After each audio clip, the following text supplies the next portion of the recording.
Well, let's get cracking on. We're having a good night here. We're definitely having a good night. We're going to move straight on because we have one more act, and then we have an interval for about 10-15 minutes, and then we have some more acts. So we need to move straight on, and we need to keep the show moving. So are you ready for the next act? Can we have a bit of noise in here? Can we please welcome Mr. Neil Comedy?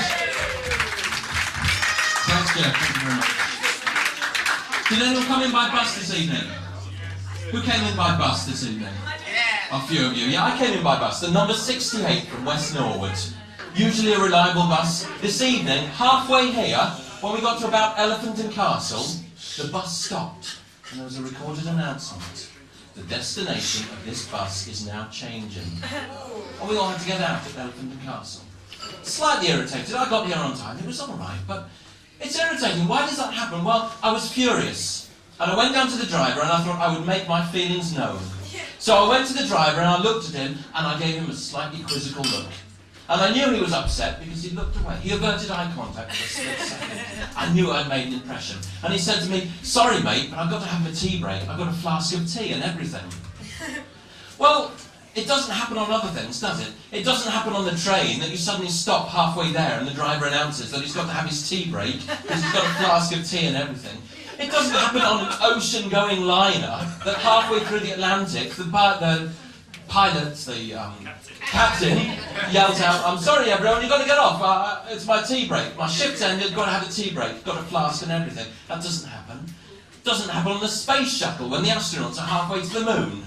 Houston, it's an announcement, a recorded announcement. Your ship, our destination has now changed. Got to do it, need a tea break and everything. Doesn't happen, does it? No. Well, I don't think it should happen on the bus.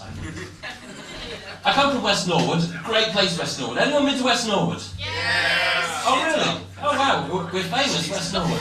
Sorry, only once. Once? Well, that's all you need to go, frankly. West Norwood. Great place, but once is enough. Well, I go to West Norwood. My favourite part is the library. West Norwood Library is the library above all others.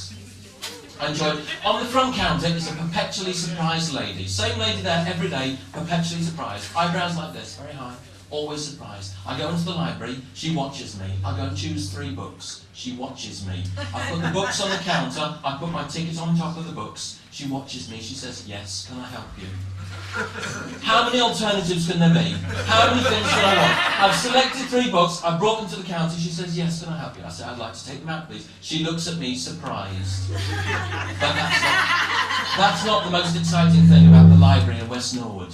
It's not. There is something more exciting about the library in West Norwood. Every Saturday night at about 4:45, I say about, exactly 4:45, halfway between the biographies, L to M, and the talking books. And just for a moment, biographies L to M, what's that about? Why are biographies all put in alphabetical order? We don't go to Tesco and start with the apples and then finish with the Ziploc bags, do we? Why are biographies in alphabetical order? A biography of Chris Moyles is right next to a biography of Mussolini. Why are they next to each other? Completely different. One's Europe's most hated fascist, the other is Mussolini. Halfway between the biographies L to M and the talking books, which aren't books, and they certainly don't talk, halfway between them, at 4:45 every Saturday night, a man comes. A mysterious man, dressed in black boots, black trousers, black top, white shirt, nice tie. And he announces to the entire library in a very confident voice, "The library will now be closing in 15 minutes. And everybody in the library takes notice. Everybody in the library does what he says. The librarian is so oblivious to everything, the perpetually surprised woman even, looks at him and thinks, "Oh, the library's closing in 15 minutes. They repeat what he says. Well, I've got a plan. I go to the library 5 minutes before he does it. I get into the exact place, between the reference books L to M and the talking books. I stand there. "The library will be closing in 10 minutes, I announce. And everybody starts packing away, and then I can get my books really easily. I'm quite enjoying this sense of power. I'm quite enjoying it. I'm seeing what else I can do now. "There will be a fines amnesty in West Norwood Library," I announce. "The library will be open all night." The perpetually surprised woman's looking very surprised. "There will be vol au vents available from behind the reference section." Sign them up. "In the periodical section, there will be a lesbian orgy." I haven't tried that one yet, but, you know, there's next week.